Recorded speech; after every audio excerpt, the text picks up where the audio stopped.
다니엘 5장. 벨사살 왕이 1000명의 귀족을 불러 큰 잔치를 베풀었다. 흥청망청 마셔대는 술잔치였다. 잔뜩 취한 벨사살은 아버지 느부갓네살이 예루살렘에 있는 하나님의 성전에서 탈취해온 금잔과 은잔을 가져오라고 명령했다. 그 잔에다 술을 부어 귀족들과 왕비와 후궁들과 함께 마시려는 것이었다. 금잔과 은잔을 가져오자 왕은 귀족들과 왕비와 후궁들과 함께 거기에 술을 담아 마셨다. 그들은 잔뜩 취해서 금과 은, 청동과 쇠, 나무와 돌 등으로 만든 그들의 여러 신들을 찬양했다. 바로 그때 갑자기 사람의 손가락이 나타나더니 불빛이 비치는 왕궁의 흰 석회벽 위에 글을 쓰기 시작했다. 몸도 없이 손가락만 나타나 글을 쓰는 광경을 본 왕은 그 얼굴빛이 창백해지더니 겁에 질려 제정신이 아니었다. 다리에 힘이 빠지는 듯 그는 무릎을 후들후들 떨었다. 그는 주술사와 점성가와 점쟁이들을 다 불러오라고 소리질렀다. 바빌론의 점성가들이 모이자 왕이 말했다. 누구든지 벽에 쓰인 저 글을 읽고 내게 그 뜻을 말하는 자는 영예와 부, 자주색 옷과 금목걸이를 얻을 것이며 내가 그를 이 나라에서 셋째가는 통치자로 삼을 것이다. 한 사람씩 차례대로 시도해 보았으나 그들은 도무지 그 뜻을 알 수 없었다. 벽에 쓰인 글을 읽지도 못했고 왕에게 뜻을 해석해 주지도 못했다. 왕의 두려움은 점점 더 커졌고 급기야는 얼굴에서 핏기가 완전히 가셨다. 귀족들도 안절부절 못했다. 왕과 귀족들의 비명을 듣고 왕비가 연회장으로 왔다. 그녀가 말했다. 왕이시여, 만수무강하시기를 빕니다. 너무 당황하지 마시고 진정하소서. 왕의 나라에 거룩한 신의 영으로 충만한 자가 있습니다. 왕의 아버지께서 다스리실 때에 탁월한 지성과 영적인 지혜로 이름 높았던 인물입니다. 그가 얼마나 대단했던지 왕의 아버지 느부갓네살 왕은 그를 모든 마술사와 주술사와 점성가와 점쟁이들의 우두머리로 삼으셨습니다. 그 같은 인물이 없었습니다. 그는 무엇이든 할 수 있었습니다. 꿈을 해석하고 비밀을 밝히며 수수께끼를 풀었습니다. 그의 이름은 다니엘인데 왕의 아버지께 하사받은 이름은 벨드사살입니다. 다니엘을 불러오게 하십시오. 이것이 무슨 일인지 그가 왕께 말해줄 수 있을 것입니다. 그리하여 다니엘이 불려왔다. 왕이 그에게 물었다. 그대가 내 아버지께서 유다에서 붙잡아온 포로 중 하나인 다니엘이요? 그대는 거룩한 영으로 충만하고 지극히 명철하며 더없이 지혜롭다고 들었소. 내가 현인과 주술사들을 불러들여 벽에 쓰인 저 글을 읽고 그 뜻을 해석하도록 했으나 그들은 단어 하나, 음절 하나도 풀어내지 못했소. 하지만 그대는 꿈을 해석해내고 비밀을 풀 수 있다고 들었소. 그러니 저 글을 읽고 그 뜻을 내게 해석해 주시오. 그렇게 해준다면 그대는 부와 영예, 자주색 옷과 금목걸이를 얻고 이 나라에서 셋째가는 통치자가 될 것이요. 다니엘이 왕에게 대답했다. 그 선물들은 거두어 주십시오. 다른 사람에게 주셔도 좋습니다. 그렇게 하시더라도 저는 왕께 저 글을 읽어드리고 그 뜻을 말씀드리겠습니다. 왕이시여 들으십시오. 높으신 하나님께서는 왕의 아버지 느부갓네살에게 큰 나라와 높은 영예를 주셨습니다. 하나님께서 그의 이름을 높여주셨으므로 종족과 피부색과 신념에 상관없이 천하 만민이 그를 두려워했습니다. 부친께서는 마음 내키는 대로 사람을 죽이기도 하고 살리시기도 하셨습니다. 또한 기분 내키는 대로 사람을 높은 자리에 앉히시기도 하고 바닥에 깔아뭉개기도 하셨습니다. 부친의 마음이 우쭐해지고 교만해지자 하나님께서는 그를 높은 자리에서 내치시고 높았던 명예를 땅에 떨어뜨리셨습니다. 그는 제정신을 잃은 채 인간 사회에서 쫓겨나 들짐승처럼 사셨습니다. 소처럼 풀을 뜯고 하늘에서 내리는 이슬을 맞고 사시다가 마침내 깨달아야 할 바를 깨달으셨습니다.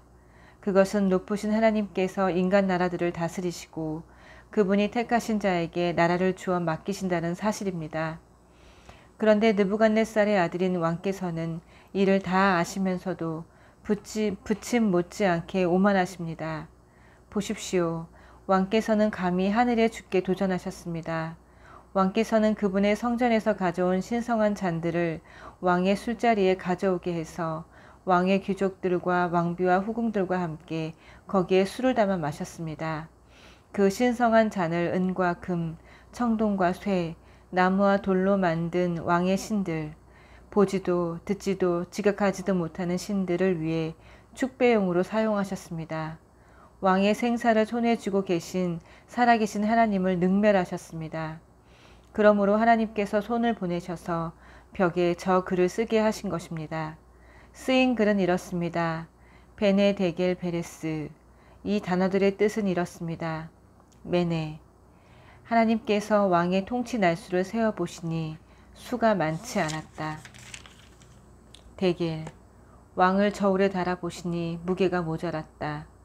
베레스. 왕의 나라가 쪼개져 메데와 페르시아의 손에 넘어갔다. 벨사살은 약속을 이행했다. 그는 다니엘에게 자주색 옷을 입혔고 그의 목에 커다란 금 목걸이를 걸어주었으며 그를 그 나라에서 셋째 가는 통치자로 삼았다. 바로 그날 밤에 바빌론 왕 벨사살이 살해되었고 메데 사람 다리오가 왕위를 이어받았다. 그때 다리오의 나이는 62살이었다. 6장. 다리오는 나라를 재정비했다. 지방 장관 120명을 세우고 나라 전역을 나누어 두루 관리하게 했다. 그들 위로 총리 3사람을 세웠는데 다니엘이 그들 가운데 하나였다. 총리는 지방 장관들의 보고를 받았고 왕을 위해 나라의 질서를 바로잡는 일을 맡았다. 그런데 다니엘이 영적 능력과 지적 능력에서 다른 총리들과 비교가 되지 않을 만큼 월등했으므로 왕은 나랏일 전부를 그에게 맡기려고 했다. 다른 총리와 지방 장관들이 모여 다니엘의 허물과 치부를 찾아내 그를 공격하려 했지만 그들은 아무것도 찾아낼 수 없었다. 다니엘은 더할 나위 없이 올바르고 신실한 사람이었다. 태만이나 과실의 증거도 전혀 찾아낼 수 없었다.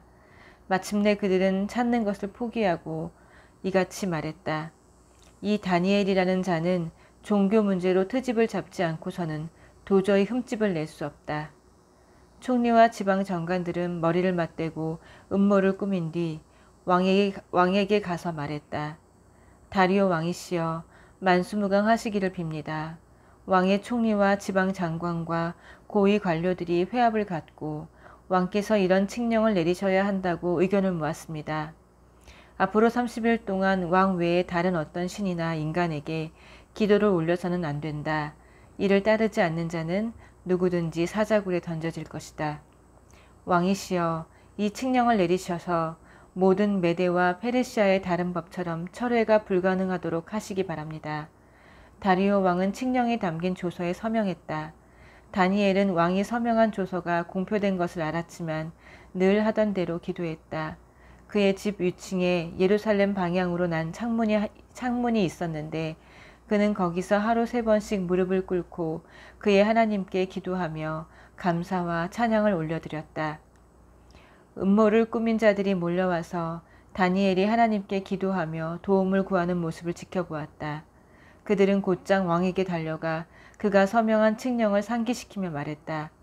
왕께서는 앞으로 30일 동안 누구도 왕 외에 다른 신이나 인간에게 기도를 올려서는 안 된다고 하지 않으셨습니까? 그렇게 하다가 적발되는 자는 누구든지 사자굴 속에 던져질 것이라고 하지 않으셨습니까? 왕이 말했다. 물론이요. 메데와 페르시아의 법처럼 그것은 철회가 불가능한 명령이요. 그러자 그들이 말했다. 왕이시여, 유다 포로 중에 다니엘이라는 자가 왕을 무시하고 왕의 칙령을 어겼습니다. 그가 하루에 3번씩 기도를 드리고 있습니다. 이 말을 들은 왕은 크게 당황하면서 자기 때문에 공경에 빠진 다니엘을 구하려고 몹시 애를 썼다. 그가 하루 종일 백방으로 노력했다. 그러나 음모를 꾸민 자들이 다시 와서 말했다. 왕이시여, 왕의 칙령은 결코 철회될 수 없다는 것이 메데와 페르시아의 법임을 기억해 주시기 바랍니다. 왕은 결국 포기하고 다니엘을 붙잡아다 사자굴 속에 던져 넣으라고 명령했다. 왕이 다니엘에게 말했다. 충성을 다한 그대의 하나님이 그대를 구해 주실 것이요. 사람들이 석판을 가져와 굴 입구를 막았다.